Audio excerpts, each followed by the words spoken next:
Let's learn how to change a value that's already stored in an array list.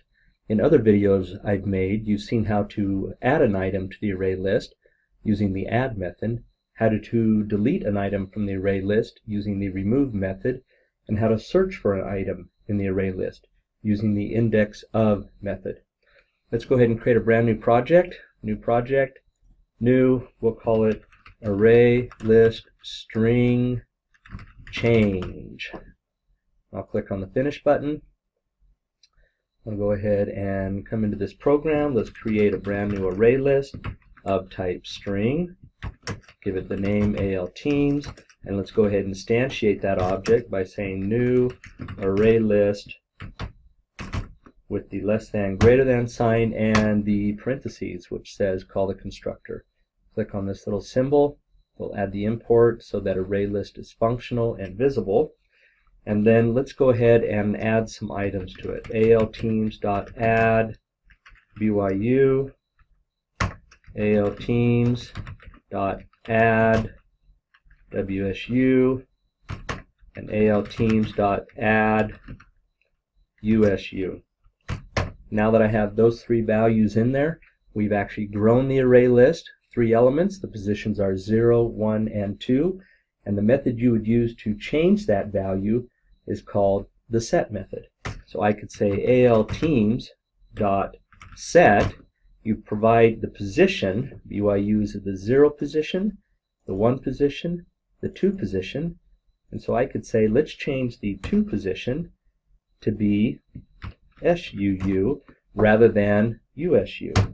That would then go to that position in the array list and change it. Now how could you do this prompting the end user to change it? You could go ahead and type in a system.out.println statement saying which team would you like to change? We're going to need a scanner object. I'll create a variable called OSScan equals new scanner, and then I'll need to import the scanner class so I can use it. And I'm going to go ahead and create another variable, an integer variable called IPOS, which will stand for the position. And I'm going to create another variable of type string called sname, and that will contain the string name for the team we're going to search for. So here I could now say sname equals OSScan.next line. So this will display on the screen which team would you like to change. I'll then get the data from the keyboard, store that to the variable. Now I can actually go do a search by saying IPOS equals ALTeams.index of, and I'm going to search for the team name that I just entered from the keyboard. If it found it, it returns a number representative of the position in the array list. In other words, if I was searching for BYU, it would return a 0, WSU a 1, and SUU a 2, and that's because I changed that here. If it doesn't find it, it returns a -1. If IPOS greater than equal to 0, need to change that name, sorry about that, then that means I found it. So what I can now do is say, what is the new team name? And I can get that name from the keyboard again, sname equals OSScan.next line. Notice that I reused the variable names. You might as well reuse them rather than waste memory. And then I can go to the position in that array list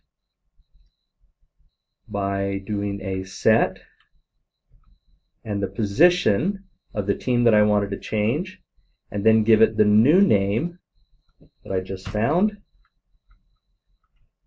And then what I'm going to do is I'm going to go ahead and print off that entire list so you can see that it did make the change.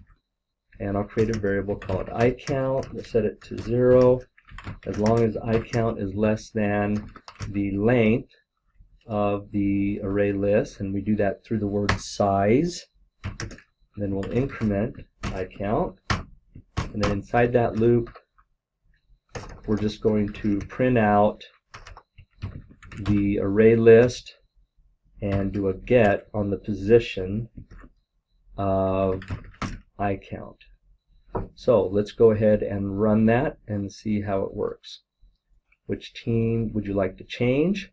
Remember, the teams that I have that I could change from, we'll say that SUU was in the second position. So I'm going to type in SUU. We'll see if it found it. And it did, because it said what is the new team name. And we'll change it back to USU. I'll press enter, and it displays BYU, WSU, USU.